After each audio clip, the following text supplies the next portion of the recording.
दोस्तों, easy and fast method to learn में आपका स्वागत है। आज हम भारत के इतिहास के बारे में पढ़ेंगे। कुछ दिन तक आपको वीडियो नहीं बना पा रहा था, लेकिन आज फिर से हम वीडियो बना रहे हैं।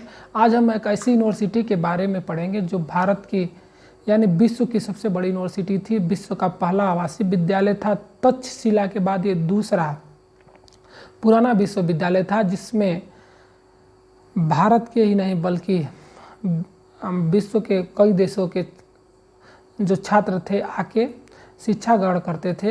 ये हमको विश्व गुरु का दर्जा दिलाया था। उस समय हमारा देश सोने की चिड़िया कहा जाता था। इसमें हर धर्म की पुस्तकें के बारे में पढ़ाया जाता था, रिसर्च किए जाते थे।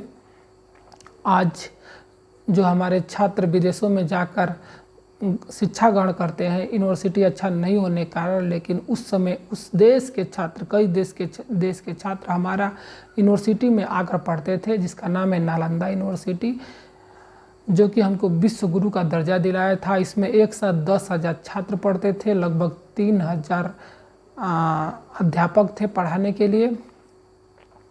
इसमें वेद, उपनिषद तथा कई धर्म के बारे में की पुस्तकें के बारे में पढ़ाया जाता था, रिसर्च किए जाते थे। आज हम बोलते हैं कि हमारा वेद, उपनिषद ग्रंथ या हमारी धार्मिक पुस्तकें हैं जो कि काल्पनिक है, लेकिन ऐसा नहीं है। उस समय इसके बारे में रिसर्च किया जाता था। आप सोचिए, जो हमारा विदेशी देश है, जो हमारा विकसित देश है, आज पता कर पाए हैं कि नक्षत्र कितने हैं, ग्रह कितने हैं, हमारा सूर्य और चंद्रमा की दूरी कितनी है धरती से।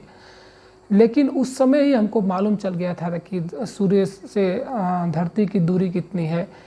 आपको विश्वास नहीं है तो आप जाके हनुमान चालीसा देख सकते हैं। इसमें एक्यूरेट दूरी बताई गई है, जो कि सूर्य और धरती का कितना दूरी है। आज हम कहते हैं कि जो हमारा विमान वायुयान बना वो दूसरे देशों ने बनाया, लेकिन आप जब देखेंगे तो हमारा वेद देखेंगे, ऋग्वेद में एक शास्त्र है, विमान शास्त्र। उसमें आप देखेंगे तो सैकड़ों तरह के विमान बनाने की उसमें प्रक्रिया बताई गई है। तो हमारे जो वेद थे, उपनिषद थे, ये बहुत पहले ही हमको बता चुके थे कि हमारा ग्रह कितने हैं, नक्षत्र कितने हैं, सूर्य की दूरी कितनी है। ये हमारा नालंदा यूनिवर्सिटी में पढ़ाया जाता था, जो कि आज दूसरे देश आज मुश्किल से पता कर पाते हैं कि इसमें क्या है, कितने दूरी पर स्थित है। तो आज हम इसी के बारे में इसी विश्वविद्यालय के बारे में, जो कि आप हमारा वीडियो देख पा रहे हैं, ये नालंदा यूनिवर्सिटी का खंडहर का वीडियो है। आज हमारा जो बोलते हैं हमारा टेक्नोलॉजी बहुत आगे है। हम इतना टेक्नोलॉजी होने के बाद भी हम जो अपना मकान बना पाते हैं वो 100 साल तक ही चलता है, जबकि ये जो 5वीं शताब्दी में इसके जो संस्थापक थे गुप्त वंश के कुमार गुप्त प्रथम ने 5वीं शताब्दी में बनाया था। ये लगभग 800 साल तक चला था। इसके कई आक्रमणकारियों ने इसको नष्ट किया, लेकिन समय समय पर इसके गुप्त वंश तथा पाल वंश तथा बिहार के महान सम्राट हर्षवर्धन ने इसको बनवाया था, रिपेयरिंग कराया था। लेकिन लास्ट में 13वीं शताब्दी में, मतलब 1199 ईस्वी में, इसको खिलजी ने सत्यानाश कर दिया, आग लगा दिया तथा ख़त्म कर दिया। जो विदेशी आक्रमणकारी थे उसने हमारे धन संपत्ति को तो लूटा, लेकिन हमारे सांस्कृतिक जो पढ़ने के स्थान थे, यूनिवर्सिटी थे, उसको भी सत्यानाश कर दिया। उसने जब देखा कि ये हमारे देश से आगे हैं, तो इसने पहले ये पता किया कि किस तरह इसको नाश किया जा सकता है। तो देखा कि ये जो भारत के लोग हैं धर्म पर बहुत ज़्यादा विश्वास करते हैं, तो इसने हमारे धार्मिक पुस्तक रामायण महाभारत में कुछ ऐसा लिखकर मिला दिया, ताकि हम लोग देख के जब पढ़ें तो ये जान जाएं कि ये एक दूसरे को निष्ठा के बारे में बताया गया है। और ये ऐसे ही मिला दिए और हम आज पढ़ते हैं, और पढ़ के हम एक दूसरे से झगड़ा करते हैं और कहते हैं कि हमारी धार्मिक पुस्तकें गलत हैं। अब लोग कहते हैं कि अगर ये रामायण महाभारत चाहे वेद ये काल्पनिक है। नहीं, ये काल्पनिक नहीं है दोस्तों। जो हमारे रामायण और महाभारत थे, जब ये लिखे गए थे और आज तक बहुत ज़्यादा गैप है। उस समय जब लिखे गए थे तब से आज तक बीच में लिखने का पढ़ने का संसाधन नहीं था, क्योंकि जो मुस्लिम आक्रमणकारी थे ये हमारे देश के लिखने पढ़ने तथा संस्कृति को सत्यानाश कर दिया था, जिससे हम उस समय की जो लिखी हुई पुस्तकों थी वो नहीं पढ़ पाए, नहीं जान पाए, और हम जो जाने वो एक दूसरे को कहानी के रूप में सुन के याद किए।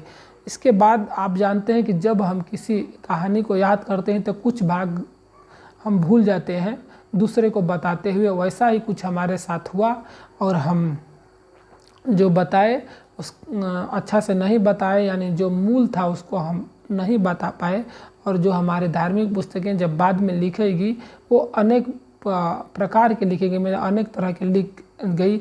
बाद में मुगल शासकों ने इसमें मिलावट कर दिया, जिससे हमारी धार्मिक पुस्तकें नष्ट हो गई। और हम लोग पढ़ के आज बताते हैं कि हमारी जो धार्मिक पुस्तकें हैं ये काल्पनिक है, गलत है, क्योंकि इसमें ऊंच नीच यानी जाति का भेदभाव किया गया है। अब हम नालंदा यूनिवर्सिटी के कुछ रोचक तत्वों को जान लें ताकि हमारे एग्जाम में आते हैं। तो चलिए देखते हैं नालंदा यूनिवर्सिटी के रोचक तत्वों के बारे में। दोस्तों, जो नालंदा यूनिवर्सिटी थी वो 5वीं शताब्दी में गुप्त वंश के शासक सम्राट कुमार गुप्त ने की थी। इसे महान सम्राट हर्षवर्धन और पाल शासकों का भी संरक्षण मिला था। जो हमारी ये यूनिवर्सिटी थी इसको बीच बीच में आक्रमण भी किया गया था, लेकिन कुछ शासकों ने इसको रिपेयरिंग भी करा दिया था। तो इसमें हमारे जो पाल वंश के शासक और हर्षवर्धन जो थे वो संरक्षण मिला था और फिर से रिपेयर कराया था। नालंदा तक्षशिला के बाद आपसे क्वेश्चन में पूछ सकता है कि नालंदा का सबसे प्राचीन विश्वविद्यालय कौन है। तो तक्षशिला इससे प्राचीन विश्वविद्यालय था। इसके बाद दूसरा हमारा जो नालंदा था वो विश्वविद्यालय था। इसके बाद पूछ सकता है नालंदा में सिर्फ भारत के नहीं, बताया था ना, नालंदा में सिर्फ भारत के नहीं बल्कि कोरिया, जापान, चीन, तिब्बत, इंडोनेशिया, ईरान, ग्रीस, मंगोलिया समेत कई दूसरे देश के छात्र पढ़ने आया करते थे। इतिहास के अनुसार नालंदा विश्वविद्यालय में एक धर्म कुंज नाम का ही एक लाइब्रेरी था। मतलब ये जो हमारा लाइब्रेरी था उसका नाम था धर्म कुंज, जो कि आपको एग्जाम में पूछ सकता है कि नालंदा यूनिवर्सिटी की जो लाइब्रेरी था उसका क्या नाम था। तो नालंदा यूनिवर्सिटी की जो लाइब्रेरी था उसका नाम था धर्म कुंज। इसका मतलब होता है सत्य का पर्वत। मतलब इसमें जो पुस्तक थी वो रिसर्च द्वारा की गई थी, मतलब जो सत्य थी, प्रमाणित थी, वही इस लाइब्रेरी में रखी गई थी। ये जो लाइब्रेरी थी वो 9 मंजिला थे जो 3 भागों में बटी गई थी। आपको पूछ सकता है कि लाइब्रेरी कितने भागों में बटी गई थी, इसका क्या नाम था। तो जो लाइब्रेरी थी वो 9 मंजिला की थी, 3 भागों में। पहला का नाम था रत्न रंजक, दूसरा का रत्नोतधि और तीसरा का रत्न सागर। 3 भागों में। ये पूछ सकता है कि उसका क्या क्या नाम है तीनों भागों का। तो एक था रंजक, रत्नोतधि और रत्न सागर।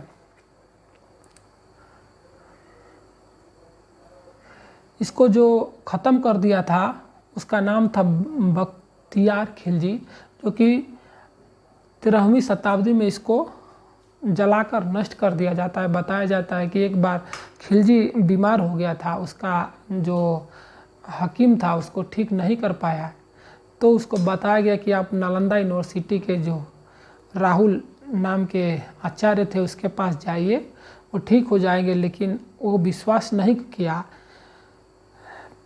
कई जगह फिर दवा कराया लेकिन ठीक नहीं हुआ। तो अंत में वो आया नालंदा यूनिवर्सिटी के हमारे जो आचार्य थे वहाँ पर, उसने यह शर्त लगाई कि आप मेरे को ठीक कर दीजिए, नहीं तो आपको जान से मार देंगे। और ये भी शर्त लगाई कि आपके द्वारा जो मेडिसिन है, जो दवाई बनाई गई है, वो मैं नहीं खाऊंगा। बाद में उसने शर्त को मान लिया जो हमारे आचार्य थे राहुल, और उसने उसके भाषा में उसका धार्मिक पुस्तक कुरान को दिया कुछ पेज को पढ़ने के लिए, और बोला कि आप इसको पढ़ लीजिए और ठीक हो जाएंगे।